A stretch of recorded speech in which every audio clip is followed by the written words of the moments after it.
3 morts, des blessés graves, plusieurs arrestations et des dégâts matériels. C'est le bilan de la manifestation du FNDC ce jeudi à Conakry. Beaucoup d'observateurs déplorent ces violences qui ont conduit à la mort de ces jeunes citoyens. Le procureur général annonce déjà des poursuites judiciaires contre les organisateurs de cette manifestation non autorisée par les autorités.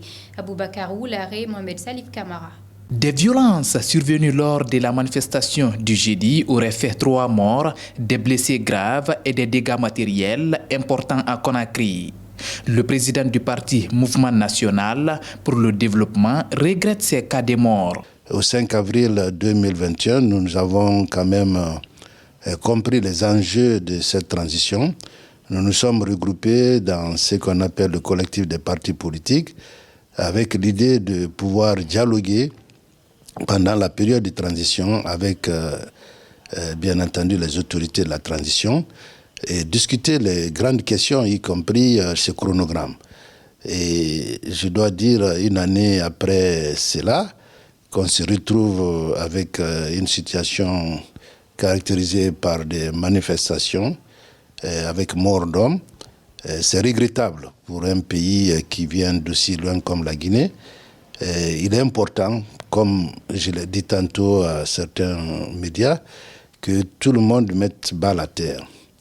Ce pays est un pays qui nous appartient tous. Il peut y avoir des divergences par rapport au cadre qui a été lancé, mais c'est autour de la table qu'on peut en fait recadrer même ce cadre-là. Zoma Zoumaniki, consultant média, soutient la démarche du procureur général qui engage des poursuites judiciaires contre les organisateurs de cette manifestation non autorisée. Pour lui, il faut situer les responsabilités.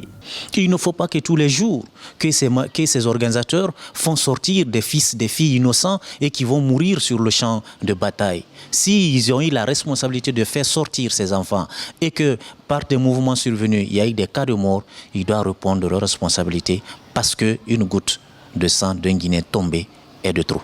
Si les forces de l'ordre se sont rendues responsables de cas de violence, de cas de mort, personne n'est au-dessus de la loi et eux aussi, ils doivent répondre devant la justice. Ces violences et cas de mort interviennent au moment où une mission technique de la CEDEAO et le médiateur séjournent à Conakry.